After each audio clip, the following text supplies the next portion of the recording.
नमः शिवाय। Hare Krishna. Welcome back to my channel. Shravan मास अध्याय 1 में आगे के विस्तार में ये अध्याय 1 ही है। कल आधा अध्याय सुना था हमने अध्याय 1। आज सावन मास का शिव महापुराण का अध्याय 1 हम शुरू करते हैं। तो प्रेम से बोलिए श्री शिवाय नमस्तुभ्यम। हर हर महादेव। तो भगवान शिव की कृपा आप सभी पर बनी रहे। आज हम शिव महापुराण की ये यात्रा आरंभ कर रहे हैं, तो कृपया करके हमारे चित्त और बुद्धि मन को निर्मल और आत्मा को पवित्र करें।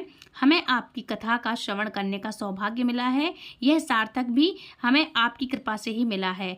ओम नमः शिवाय। हे प्रभु, हम आपसे ऐसी प्रार्थना करते हैं। शौनक जी ने पूछा, हे महाज्ञानी सूत जी, आप संपूर्ण सिद्धांतों के ज्ञाता हैं। हे प्रभु, मुझसे पुराणों की कथा के सार तत्व का विशेष रूप से वर्णन कीजिए। ज्ञान और वैराग्य सहित भक्ति से प्राप्त होने वाले विवेक की वृद्धि कैसे होती है तथा साधु पुरुष किस प्रकार अपने काम क्रोध आदि मानसिक विकारों का निवारण करते हैं। इस घोर कलयुग में जीव प्रायः असुर स्वभाव के हो गए हैं। उस जीव समुदाय को शुद्ध बनाने के लिए सर्वश्रेष्ठ उपाय क्या है? आप इस समय ऐसा कोई आश्वत साधन बतलाइए जो कल्याणकारी वस्तुओं में भी सबसे उत्कृष्ट और परम मंगलमय हो तथा पवित्र करने वाले उपायों में भी सर्वोत्तम पवित्र कारक उपाय हो। हे तात, वह साधन ऐसा हो जिसके अनुष्ठान मात्र से ही अंतःकरण की विशेष शुद्धि हो जाए तथा उससे निर्मल मन वाले पुरुष को सदा के लिए भगवान शिव की प्राप्ति हो जाए। तब श्री सूत जी ने कहा, हे मुनिश्रेष्ठ शौनक जी, आप धन्य हो, क्योंकि आपके हृदय में पुराण कथा सुनने का विशेष प्रेम और लालसा है। इसलिए मैं शुद्ध बुद्धि से विचार करके आपसे परम उत्तम शास्त्र का वर्णन करता हूँ। हे वत्स, वह संपूर्ण शास्त्रों के सिद्धांत से संपन्न भक्ति आदि को बढ़ाने वाला और भगवान शिव को संतुष्ट करने वाला है। कानों के लिए रसायन अमृत स्वरूप तथा दिव्य है, तुम उसे श्रवण करो। हे मुनि, परम पद उत्तम शास्त्र में शिव महापुराण, जिसका पूर्ण काल में भगवान शिव ने ही प्रवचन किया था, यह काल रूपी सर्प से प्राप्त होने वाले महान त्रास का निवास करने वाला उत्तम साधन है। गुरुदेव व्यास जी ने सनत कुमार मुनि का उपदेश पाकर बड़े आदर से संक्षेप में ही इस पुराण का प्रतिपादन किया है। इस पुराण के पठन पाठन का उद्देश्य है कलयुग में उत्पन्न होने वाले मनुष्यों के परम हित का साधन। यह शिव महापुराण परम उत्तम शास्त्र है और इसे भूतल पर भगवान शिव का वांग्मय स्वरूप समझना चाहिए। सभी प्रकार से इसका सेवन करना चाहिए। इसका पठन और श्रवण सर्व साधन रूप है। इससे भगवान शिव की भक्ति पाठन श्रेष्ठतम स्थिर में पहुंचा हुआ मनुष्य शीघ्र ही शिव पद को प्राप्त कर लेता है। इसलिए संपूर्ण प्रयास करके मनुष्यों ने इस पुराण के पढ़ने की इच्छा की है अथवा इसके अध्ययन को अभीष्ट साधन माना है। इसी तरह इसका प्रेम पूर्वक श्रवण भी संपूर्ण मनवांछित फलों को देने वाला है। भगवान शिव के इस पुराण को सुनने से मनुष्य सभी पापों से मुक्त हो जाता है और इस जीव में बड़े बड़े उत्कृष्ट भोगों का उपभोग करके अंत में शिवलोक को प्राप्त कर लेता है। यह शिव महापुराण नामक ग्रंथ 24,000 श्लोकों से युक्त है। इसकी 7 संगीताएं हैं और मनुष्य को चाहिए कि वह भक्ति ज्ञान और वैराग्य से संपन्न हो। बड़े आदर से इसका श्रवण करे। जो हर दिन नियम से शिव महापुराण को पढ़ता है व सुनता है, वह पुण्य आत्मा है और इसमें बिल्कुल भी संचय नहीं है। जो उत्तम बुद्धि वाला पुरुष अंतकाल में भक्ति पूर्वक इस पुराण को सुनता है, उस पर अत्यंत प्रसन्न हुए भगवान महेश्वर उसे अपना परमधान प्रदान कर देते हैं। जो प्रतिदिन आदर पूर्वक इस शिव महापुराण का पूजन करता है, वह इस संसार में संपूर्ण भोगों को भोग करके अंत में भगवान शिव के पद को प्राप्त कर लेता है। जो प्रतिदिन आलस्य रहित होकर रेशमी वस्त्र आदि से बेष्टन से इस शिव महापुराण का सत्कार करता है, वह सदा सुखी रहता है। यह शिव पुराण निर्मल तथा भगवान शिव का सर्वस्व है। जो इस श्लोक और परलोक में भी सुख चाहता है, जो इस परलोक में सुख चाहता हो, उसे आदर के साथ प्रयत्न पूर्वक इसका श्रवण अथवा पाठन करना चाहिए। यह निर्मल और उत्तम शिव महापुराण धर्म अर्थ काम और मोक्ष चारों पुरुषार्थों को देने वाला है। अतः सदा प्रेम पूर्वक इसका श्रवण और विशेष पाठ करना चाहिए। सूत जी महाराज श्री शौनक आदि ऋषियों को शिव महापुराण की कथा सुना रहे हैं। श्री शौनक जी ने कहा, है महाभाग सूत जी, आप धन्य हैं, परमार्थ तत्व के ज्ञाता हैं।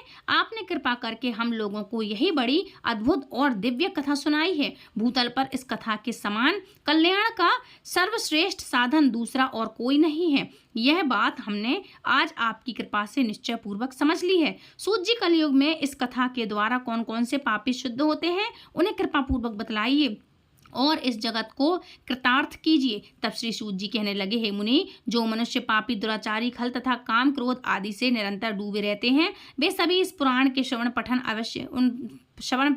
अवश्य ही करना चाहिए और यह करने से आपकी बुद्धि शुद्ध हो जाती है। इसी विषय में जानकर मुनि इस प्राचीन इतिहास का उदाहरण दिया करते हैं, जिनके श्रवण मात्र से पापों का पूरी तरह से नाश हो जाता है। पहले समय की बात है, कहीं किरातों के नगर में एक ब्राह्मण रहा करता था, जो ज्ञान में अत्यंत दुर्लभ,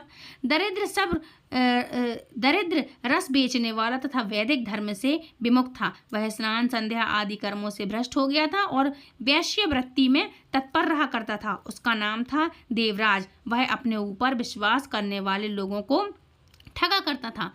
उसने ब्राह्मण, क्षत्रियों, वैश्य, शूद्रों और दूसरों को भी अनेकों बहानों से मारकर उनका धन हड़प लिया था, परंतु उस पापी का थोड़ा सा भी धन कमी धर्म के काम में नहीं लाया करता था।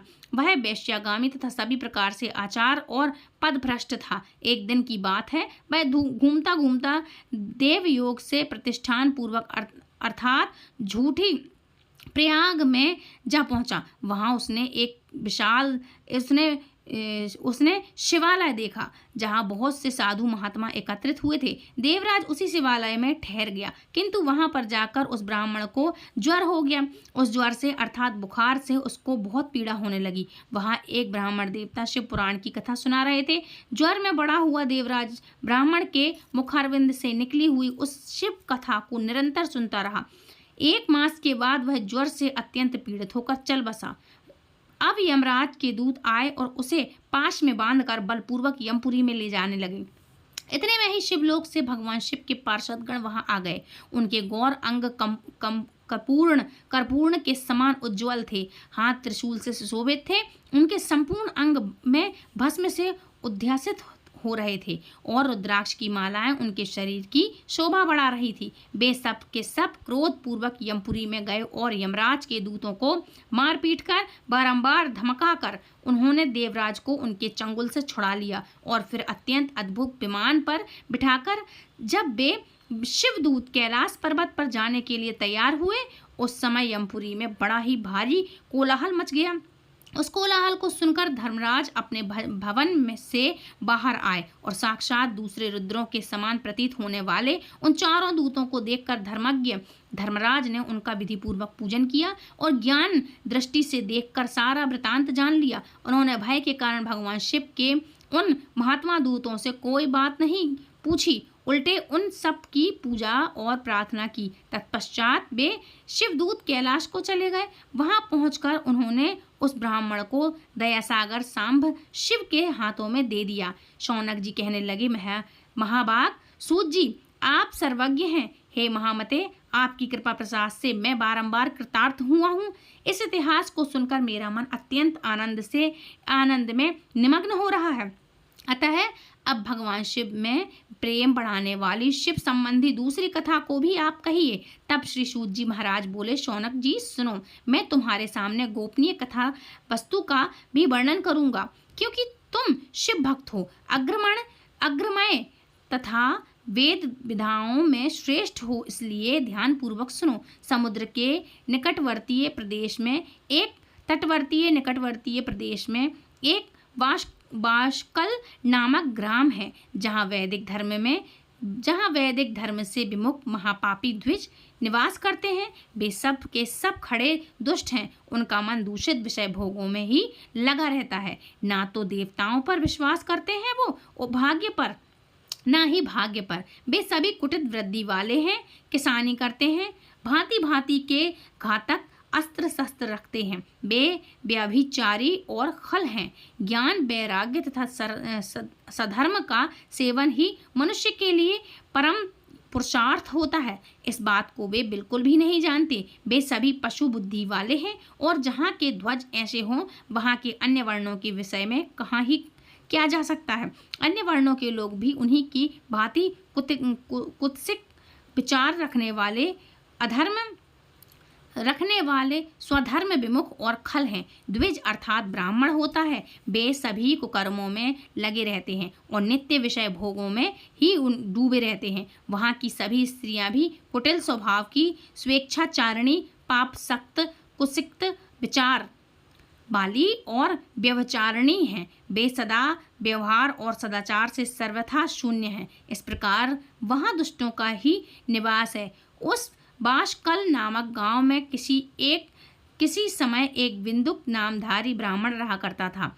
वह बड़ा अधम था, दुरात्मा और महापापी था। फिर भी उनकी स्त्री बड़ी सुंदर थी। तब भी वह कुमार्ग पर ही चलता रहता था। उसकी पत्नी का नाम चंचला था। वह सदा उत्तम कार्य धर्म के पालन में लगी रहती थी। तब भी उसे छोड़कर वह दुष्ट ब्राह्मण वैश्यागामी हो गया। इस तरह कुकर्म में लगे हुए उस बिंदु के बहुत वर्ष बीत गए। उसकी पत्नी चंचला काम से पीड़ित होने के बाद भी स्वधर्म नाश के भय से कलेश सहकर भी दीर्घकाल तक धर्म से भ्रष्ट नहीं हुई, परंतु दुराचारी पति के आचरण से प्रभावित होकर आगे चलकर वह स्त्री भी दुराचारी हो गई। इस तरह दुराचार में डूबे हुए उन मूढ़त वाले पति पत्नी का बहुत सारा समय ऐसे ही व्यतीत हो गया। कुछ समय बाद किसी वेश्या का पति बना हुआ और वह दूषित बुद्धि वाला दुष्ट ब्राह्मण बिंदुक समय अनुसार मृत्यु को प्राप्त होकर के नरक में जा खड़ा। बहुत दिनों तक नरक के दुख भोग कर वह मूढ़ बुद्धि पापी विघ्न पर्वत पर भयंकर पिशाच बन गया। इधर उस दुराचारी पत्नी बिंदुक के मर जाने पर वह मूढ़ हृदया चंचला बहुत समय तक पुत्रों के साथ अपने घर में ही रही। एक दिन की बात है, देवयोग से किसी पुण्य पर्व के आने पर वह स्त्री भाई बंधुओं के साथ गोकर्ण क्षेत्र में गई। तीर्थयात्रियों के संग में उसने भी उस समय जाकर किसी तीर्थ में जल के स्नान कर लिया। फिर वह स्नान करने के पश्चात मेला देखने की दृष्टि से और ऐसे भाव से अपने बंधुजनों के साथ वहाँ घूमने लगी। घूमती घूमती वह किसी देव मंदिर में पहुँच गई और वहाँ उसने एक दिव्यज्ञ ब्राह्मण के मुख से भगवान शिव की परम पवित्र और मंगलकारिणी उत्तम पौराणिक कथा सुन ली। कथावाचक ब्राह्मण उस समय कह रहे थे कि जो स्त्री पर पुरुषों के साथ व्यभिचार करती है वे मरने के बाद यमलोक में जाती हैं। तब यमराज के दूत उन्हें तपे हुए लोहे से दागते हैं। पौराणिक ब्राह्मण के मुख से यह वैराग्य बढ़ाने वाली कथा सुनकर चंचला भय से व्याकुल होकर वहां कांपने लगी। जब कथा समाप्त हुई और सुनने वाले सभी लोग वहां से बाहर चले गए, तब भयभीत नारी एकांत में शिव पुराण की कथा वाँचने वाले उन ब्राह्मण देवता से कहने लगी। चंचला कहने लगी कि हे ब्राह्मण देव, अपने धर्म को नहीं जानती मैं, इसलिए मेरे द्वारा बड़ा भारी दुराचार हुआ है। हे स्वामी मेरे ऊपर अनुकंपा करके कृपा करके आप मेरा उद्धार कीजिए। आज आपके वैराग्य रस से ओत-पोत इस प्रवचन को सुनकर मुझे बड़ा भारी भय लगा है। मैं कांप रही हूँ और मुझे इस संसार में वैराग्य हो गया है। मुझ मूढ़ चिंत वाली पापिनी को धिक्कार है। मैं सर्वथा निंदा की योग्य हूँ, कुत्सित विषयों में फंसी हुई हूँ और अपने धर्म से विमुख हो गई हूँ। हाय, ना जाने किस किस घोर कष्टदायक दुर्गति में मुझे जूझना पड़ेगा। वहाँ कौन बुद्धिमान पुरुष कुमार्ग में मन लगाने वाली मुझ पापनी का साथ देगा। मृत्यु काल में उन भयंकर यमदूतों को मैं कैसे देखूंगी, जब वे बलपूर्वक मेरे गले में फंदे डालकर मुझे बांधते हुए घसीटते हुए धरती पर ले जाएंगे। धीरज धारण मैं कैसे कर सकूंगी। नरक में जब मेरे शरीर में टुकड़े टुकड़े कर दिए जाएंगे, उस समय विशेष दुख देने वाली उस महायातना को मैं वहाँ कैसे सह सकूंगी। हाय, मैं मर गई, मैं जल गई, मेरा हृदय विदर्ण हो गया और मैं सब प्रकार से नष्ट हो गई, क्योंकि मैं हर तरह से पाप में डूबी रही हुई हूँ। ब्राह्मण, आप ही मेरे गुरु, आप ही मेरी माता और आप ही मेरे पिता हैं। आपकी शरण में मैं आई हूँ। मुझ दीन अबला का आप ही उद्धार कीजिए, केवल आप ही उद्धार कीजिए। श्री सूत जी कहने लगे, शौनक, इस प्रकार खेद और वैराग्य से युक्त हुई चंचला ब्राह्मण देवता के दोनों चरणों में गिर पड़ी। तब उन बुद्धिमान ब्राह्मण ने कृपापूर्वक उसे उठाया और इस प्रकार कहा। वह ब्राह्मण कहने लगे, नारी सौभाग्य की बात है। भगवान शंकर की कृपा से शिव महापुराण की इस वैराग्य युक्त कथा को सुनकर तुम्हें समय पर चेत हो गया। और हे ब्राह्मण पत्नी, तुम डरो मत, भगवान शिव की शरण में जाओ। शिव की कृपा से सारा पाप तत्काल नष्ट हो जाता है। मैं तुमसे भगवान शिव की कीर्ति तथा कथा से युक्त उस परम वस्तु का वर्णन करूंगा जिसमें तुम्हें सदा सुख देने वाली उत्तम गति प्राप्त हो सकेगी। शिव की उत्तम कथा सुनाने मात्र से ही तुम्हारी बुद्धि इस तरह तत्पश्चात से युक्त और शुद्ध हो गई है। साथ ही तुम्हारे मन में विषयों के प्रति वैराग्य भी हो गया है। पश्चाताप ही पाप करने वाले पापियों के लिए सबसे बड़ा प्रायश्चित होता है। सत्पुरुषों ने सभी के लिए पश्चाताप को ही समस्त पापों का शोधक बताया है। पश्चाताप से ही पापों की बुद्धि शुद्धि होती है। जो पश्चाताप करता है वही वास्तव में पापों का प्रायश्चित भी करता है, क्योंकि सत्पुरुषों ने समस्त पापों की शुद्धि के लिए प्रायश्चित का ही उपदेश किया है। वह सभी प्रायश्चित के पश्चात संपन्न हो जाता है। जो पुरुष विधि पूर्वक प्रायश्चित करके निर्भय हो जाता है पर अपने को कर्म के लिए पश्चाताप नहीं करता, उसे प्रायः उत्तम गति प्राप्त नहीं होती। परंतु जिसे अपने को कृत पर हार्दिक अर्थात दिल से पश्चाताप होता है, वह अवश्य उत्तम गति का भागीदारी होता है, उसमें कोई संशय नहीं। इस शिव महापुराण की कथा सुनने से जैसे चित्त शुद्ध होती है, वैसे दूसरे उपायों से नहीं हो पाती। जैसे दर्पण साफ करने पर निर्मल हो जाता है, ठीक उसी प्रकार इस शिव महापुराण की कथा से मन भी अत्यंत शुद्ध हो जाता है। इसमें कोई संशय नहीं। मनुष्यों के शुद्ध चित्त में जगदम्बा पार्वती सहित भगवान शिव विराजमान रहते हैं। इसमें वह विशुद्ध आत्मा पुरुष श्री सांब सदाशिव के पद को प्राप्त होता है।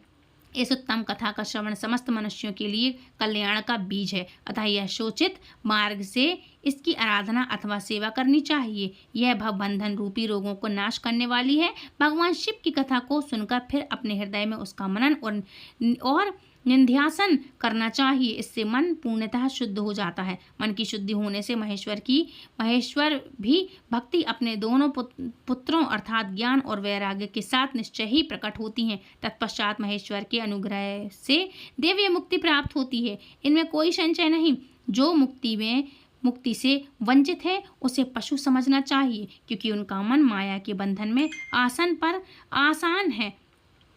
वह निश्चय ही संसार बंधन में मुक्त नहीं हो पाते। ब्राह्मण पत्नी, इसलिए तुम विषयों से मन को हटा लो और भक्ति भाव से भगवान शंकर की इस परम पावन कथा को सुनो। परमात्मा शंकर जी की कथा को सुनने से तुम्हारे मन की शुद्धि होगी और इससे तुम्हें मोक्ष की प्राप्ति हो जाएगी। जो निर्मल मन में भगवान शिव के चरणारविंद का चिंतन करता है, उनका एक ही जन्म में ही मुक्ति हो जाती है। यह मैं तुमसे सत्य कहता हूँ। सूत जी कहने लगे, शौनक जी, इतना कहकर वे श्रेष्ठ शिव भक्त चुप हो गए। उनका हृदय कल्याण से आंद्र हो गया। वे सुचिद्ध भाव से शिव के ध्यान में ही मग्न हो गए। तदंतर बिंदु की पत्नी चंचला मन ही मन प्रसन्न हो उठी। ब्राह्मण का उक्त उपदेश सुनकर उनके नेत्रों में आनंद के आंसू छलक आए। वह ब्राह्मण पत्नी चंचला हृदय से उन श्रेष्ठ ब्राह्मण के दोनों चरणों में गिर पड़ी और हाथ जोड़कर कहने लगी, हे ब्राह्मण देवता, मैं कृतार्थ हो गई। तत्पश्चात उठकर वैराग्य युक्त उत्तम बुद्धि वाली वह स्त्री, जो अपने पापों के कारण ही बड़ी भयभीत थी, उन महान शिव भक्ति ब्राह्मण के साथ हाथ जोड़कर गदगद वाणी में कहने लगी, ब्राह्मण शिव भक्तों में श्रेष्ठ स्वामी आप धन्य हैं, परमार्थदर्शी हैं और सदा परोपकार में लगे रहते हैं, इसलिए श्रेष्ठ साधु पुरुषों में प्रशंसा के योग्य भी हैं आप साधु। और साधु मैं नरक के समुद्र में गिर रही हूँ, आप मेरा उद्धार कीजिए, आप कृपया कर उद्धार कीजिए। पौराणिक अर्थ तत्व से संपन्न जिस सुंदर शिव पुराण की कथा को सुनकर मेरे मन में संपूर्ण विश्व वैराग्य उत्पन्न हो गया, उसी इस शिव महापुराण की कथा को सुनने के लिए मैं इस समय मेरे मन में बड़ी बड़ी ही श्रद्धा हो रही है। सूत जी कहने लगी। ऐसा कहकर हाथ जोड़कर उनका अनुग्रह पाकर चंचला उस शिव महापुराण की कथा को सुनने की इच्छा मन में लिए हुए ब्राह्मण देवता की सेवा में तत्पर वहां रहने लगी। तदंतर शिव भक्तों ने श्रेष्ठ और शुद्ध बुद्धि वाले उन ब्राह्मण देवता की उसी स्थान पर उस स्त्री को शिव महापुराण की उत्तम कथा सुनाई और इस प्रकार उस गोकर्ण नामक महाक्षेत्र में उन्हीं ब्राह्मण श्रेष्ठ ब्राह्मण से उसने शिव महापुराण की परम उत्तम कथा सुनी, जो भक्ति ज्ञान वैराग्य को बढ़ाने वाली तथा मुक्ति देने वाली है। उस परम उत्तम कथा को सुनकर वह ब्राह्मण पत्नी अत्यंत कृतार्थ हो गई। उनका मन शीघ्र ही शुद्ध हो गया और फिर भगवान शिव के अनुग्रह से उसके हृदय में शिव के सगुण रूप का चिंतन होने लगा। इस प्रकार उसने भगवान शिव में लगी रहने वाली उत्तम बुद्धि पाकर भगवान शिव के सच्चिदानंद स्वरूप का बारंबार चिंतन प्रारंभ किया। तत्पश्चात समय के पूरे होने पर भक्ति ज्ञान और वैराग्य से युक्त हुई चंचला ने अपने शरीर को बिना किसी कष्ट के त्याग दिया। इतने में ही त्रिपुर शत्रु भगवान शिव का भेजा हुआ एक दिव्य विमान द्रुत गति से वहां पहुंचा, जो उसके अपने गणों से संयुक्त और भांति भांति से शोभायमान साधनों से संपन्न था। चंचला उस विमान पर आरूढ़ हो गई अर्थात विराजमान हो गई और भगवान शिव के श्रेष्ठ पार्षदों ने उसे तत्काल शिवपुरी में पहुंचा दिया। उसके सारे कलह कलेश, उसके सारे पाप धुल चुके थे। वह दिव्य रूप धारण करके दिव्यांगना हो गई थी। उसके दिव्य अवयव उनकी शोभा बढ़ा रहे थे। मस्तक पर अर्ध चंद्रमा मुकुट धारण किए हुए वह बैरांगी देवी शोभायमान दिव्य आभूषणों से विभूषित थी। शिवपुरी में पहुंचकर उसने सनातन देवता त्रिनेत्रधारी महादेव जी को देखा। सभी मुख्य देवतागण उनकी सेवा में खड़े हुए थे। गणेश जी, भृंगी, नंदी तथा वीरभद्र आदि उनकी सेवा में उत्तम भक्ति भाव से उपस्थित थे। उनकी अंग कांत करोड़ों सूर्यों के समान प्रकाशित हो रही थी। कंठ में नील चिन्ह शोभा पा रहा था। 5 मुख और प्रत्येक मुख में 3-3 नेत्र थे। मस्तक पर अर्ध चंद्रमा मुकुट शोभा बढ़ा रहा था। उन्होंने अपने वामांग भाग में गौरी देवी को बिठा रखा था, जो विद्युत पुंज के समान प्रकाशित हो रही थी। गौरी पति महादेव जी की कांति कर्पूर्ण के समान गौर वर्ण की थी। उनका सारा शरीर श्वेत भस्म से भाषित था। शरीर पर श्वेत वस्त्र शोभा पा रहे थे। इस प्रकार परम उज्ज्वल भगवान शंकर का दर्शन करके वह ब्राह्मणी पत्नी चंचला बहुत प्रसन्न हुई। अत्यंत प्रीति युक्त होकर उसने बड़ी ही उतावली के साथ भगवान को बारंबार नमस्कार होकर प्रणाम किया और फिर हाथ जोड़कर वह प्रेम के आनंद और संतोष से युक्त होकर विनीत भाव से खड़ी हो गई। उसके नेत्रों से आनंद की अश्रुधाराएं आवाहित धाराएं बहने लगीं तथा संपूर्ण शरीर में रोमांच हो उठा। उस समय पार्वती जी और भगवान शंकर ने उसे बड़ी करुणा के साथ अपने पास बुलाया और सौम्य दृष्टि से उसकी ओर देखा। पार्वती जी तो दिव्य रूप धारणी बिंदुक प्रिया चंचला को प्रेम पूर्वक उसी क्षण अपनी सखी बना लिया। वह उस परमानंद धन ज्योति स्वरूप सनातन धाम में अवलिचन निवास पाकर दिव्य सौख्य थे संपन्न होकर अक्षय सुख का अनुभव करने लगी। सूत जी कहने लगे, शौनक, एक दिव्य परमानंद में निमग्न हुई चंचला ने उमा देवी के पास जाकर प्रणाम किया और दोनों हाथ जोड़कर वह उनकी स्तुति करने लगी। चंचला इस प्रकार कहती है कि गिरिराज नंदिनी माता, उसे मनुष्य ने सदा ही आपका भक्ति पूर्वक पूजन किया। समस्त सुखों को देने वाली शंभु प्रिय आप ब्राह्मण स्वरूपिणी हैं, विष्णु और ब्रह्मा आदि देवताओं द्वारा सेवित हैं। आप ही सरगुण निर्गुण तथा आप ही सूक्ष्मता सच्चिदानंद स्वरूपिणी प्रकृति हैं। इस तरह से उसने माँ की और महादेव की आराधना की। तो फ्रेंड्स, ये थी आज की कथा। इसके आगे उसने और क्या किया, तो आगे की कथा का वृतांत मैं आपको नेक्स्ट वीडियो में बताऊंगी। तो अब आप बताइए कि कुछ पाप करने की वजह से हमें नरक जाना पड़ता है। कौन सी ऐसी कथा है जिनको सुनने से हमें नरक की प्राप्ति नहीं होती? ध्यान रखिएगा, नरक की प्राप्ति नहीं होती, ये क्वेश्चन है। जो लोग भी इस क्वेश्चन का आंसर देंगे अगली वीडियो में उनका नाम प्रकाशित होगा। तो फ्रेंड्स, अगली वीडियो में इसके आगे का वृतांत बताया जाएगा, नहीं तो वीडियो बहुत लंबा हो जाएगा। तो फ्रेंड्स, जुड़े रहें हमारे साथ हमारे चैनल पर।